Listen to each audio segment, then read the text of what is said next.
मिरज येथे नवनिर्वाचित उपमहापौर श्री गजानन मगदुम यांचा भव्य नागरी सत्कार संपन्न. वृत्तवेग न्यूज जिल्हा प्रतिनिधी मनोज कांबळे. मिरज शहरातील वॉर्ड क्रमांक 2 मधून नवनिर्वाचित उपमहापौर श्री गजानन मगदुम यांचा भव्य नागरी सत्कार सोहळा दिनांक 13 फेब्रुवारी 2026 रोजी रात्री 8 वाजता शालिनी पार्क माजी सैनिक वसाहत मिरज येथे मोठ्या उत्साहात संपन्न झाला.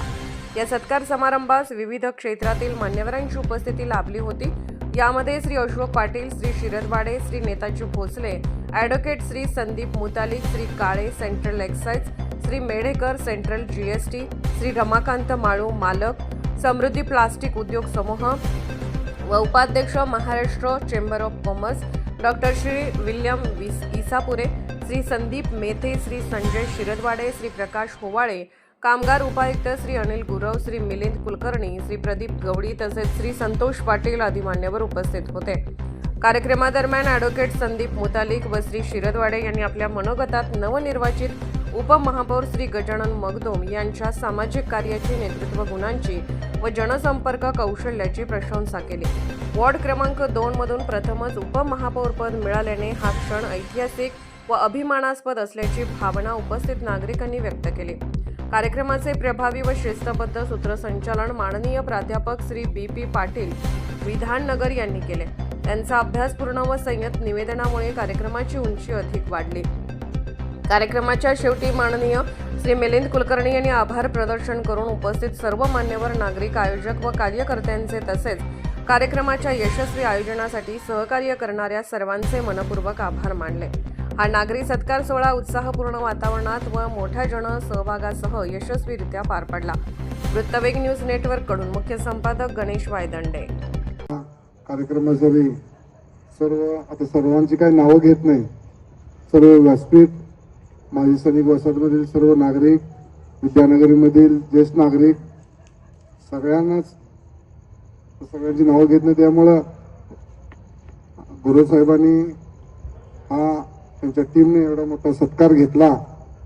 त्या सत्कारची काही गरज नव्हती. मला काम या भागातलं काम करायचंच आहे. पाटील सर, काम करायचं आहे. त्या हनुमाननगर पासून विद्यानगर असू दे, स्वामी समर्थ कॉलनी असू दे, माई सैनिक असू दे, हे सर्व भाग, या भागामध्ये परत चौगुलीमळा असू दे, बऱ्याच भागामध्ये काम झालं नाही. ज्या ज्या ठिकाणी काम करायचं आहे ते काम 100% आता आम्ही सोमवारपासून चालू करतोय की त्याची मापं घेऊन, त्याची एस्टिमेट करून, त्याच्या फायली तयार करायचं काम चालू करतोय. तर तुम्हाला सर्वांना सांगायचं म्हणजे, मी ज्या वेळेला नगरसेवक नव्हतो, एक उपवारच्या माळावर मी मसर टाकायचो. गुरुसाहेबांची माझी ओळख झाली.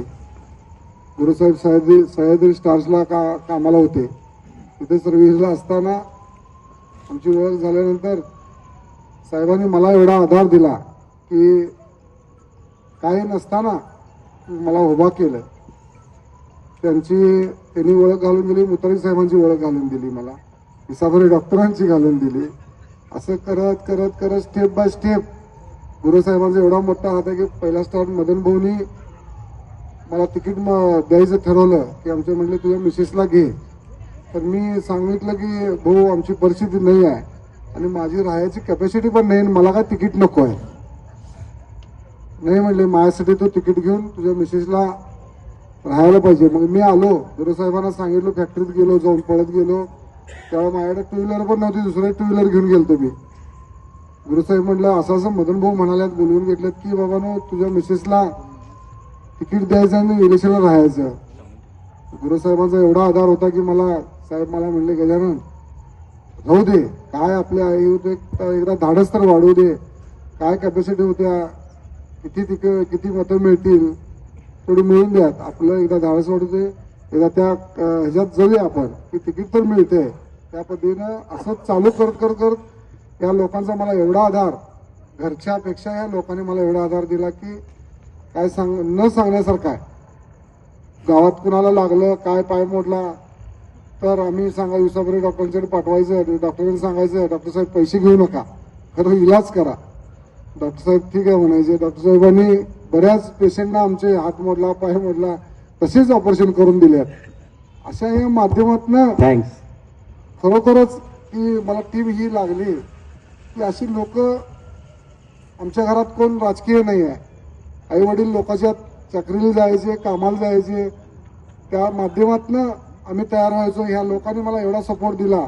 त्यानंतर मदन भाऊनी सपोर्ट दिला की पहिला स्टाफ मला सुकृतनगर शिफ्ट केलं. त्या माध्यमातून मी हळूहळू गावातलं काम चालू केलं. दुसऱ्यादा अपक्ष आलो, आता परत अपक्षच होतो.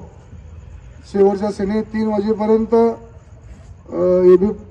अपक्ष ठरवलं होतं आम्ही. 2:30 वाजता स्वर्गीय आमचे अजितदादा पवार यांचा 2:30 वाजता मला डायरेक्ट फोन आला की गजानन तू अपक्ष थांबतोयस. होय दादा म्हणलं मी अपक्ष थांबणार आहे. आणि कुठल्या तुमची तर युती झाल्या तर त्या ह्या वार्डामध्ये युती झाल्यानं ते कसं होईल. नाही म्हणले मी सांगतो तुला एबी फॉर्म देतो. अवघे 3 मिनिटं राहिले होते. त्या 3 मिनिटात मला एबी फॉर्म आणून दिला तर मी राष्ट्रवादी घड्याळ चिन्हावर राहिलो होते. तर अशी कहाणी अजितदादांची कहाणी म्हणजे माझे एवढे जवळचे संबंध होते. ते महाराष्ट्राचे खो खो संघटनेचे अध्यक्ष आहेत. मी त्यांच्याबरोबर महाराष्ट्राचा सचिव होतो. मी त्यांच्याबरोबर मी काम करायचो. त्यामुळे सगळ्यांच्या ओळखी. काल तर मी पृथ्वीराज बाबांच्या मुलग्यांचं लगीन होतं काल. त्या लग्नात गेलो तर सगळ्याच पक्षाच्या नेते मंडळांनी एवढं माझं कौतुक केलं की गजानन खरोखर तुला उपमहापौर पद मिळालं. आम्हाला अभिमान आहे की बाबा चांगल्या कार्यकर्त्याला मिळालंय. तर मी पहिली पदभार घेतल्यापासून काम चालू केलंय. प्रत्येक डिपार्टमेंटचे मीटिंग चालू केल्या. कुठला नाही वेळ घालवता जेवढं पद आपल्याला आहे तेवढं काम करायचं, तुमची सेवा करायची, 3 शहराची सेवा करायची माझी इच्छा आहे. तुम्ही काय काळजी करणार, वार्डाचं तर काम मी करणारच आहे. 3 शहरात जेवढे अवघड गोष्टी असतील तर तुमचे कोण मित्र असतील त्यांना पण सांगा की बाबा महापालिकेत यायला चालू करा. महापालिकेत आल्याशिवाय आम्हाला पण काम करायला काय काम आहे काय माहीत नाही. तुमची काम आहे तुमच्या मनात सांगू नका की तुम्ही येऊन आमच्याबद्दल पोचायला पाहिजे. तर आम्ही पण बाबा त्या कामाची पारपोटा करू शकतोय. जास्त न बोलता मला पुढे जायचं आहे. आणि ज्या पद्धतीने तुम्ही कामं सांगताय कामं करतो. काही काळजी करू नका.